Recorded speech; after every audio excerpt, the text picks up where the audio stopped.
నమస్తే అన్న అందరికీ నమస్కారం.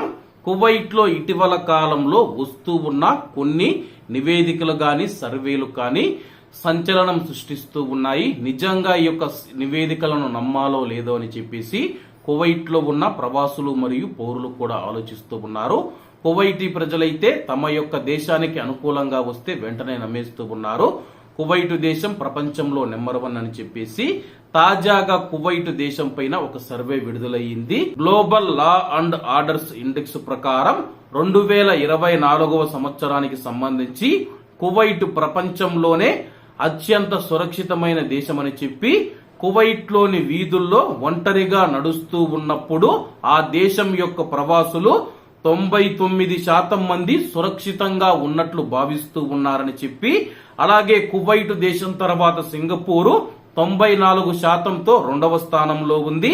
నార్వే మరియు సౌదీ అరేబియా 92%తో తర్వాతి స్థానాల్లో ఉన్నాయని చెప్పి తాజా నివేదిక వెల్లడించింది.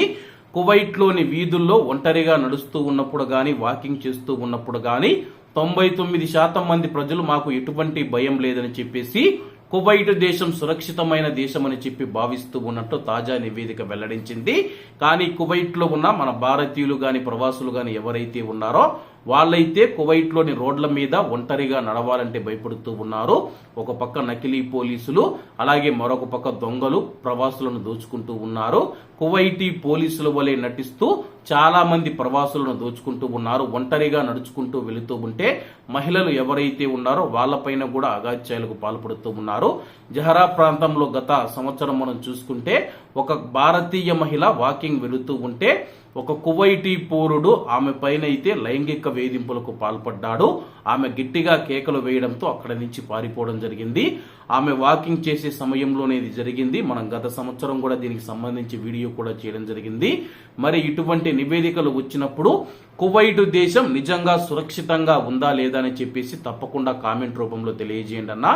ఎందుకంటే నివేదికలు సర్వేలు పక్కన పెడితే కువైట్ లో ఉన్న ప్రజలు నివసిస్తూ ఉన్న దేశం ఏదైతే ఉందో ఆ యొక్క ప్రజలు నిజంగా కువైట్ దేశం సురక్షితమని భావిస్తే తప్పకుండా కామెంట్ చేయండి. కొంతమంది సురక్షితమైన దేశం అంటూ ఉంటే మరి కొంతమంది ప్రవాసులకు సురక్షితమైన దేశం కాదని చెబుతూ ఉన్నారు.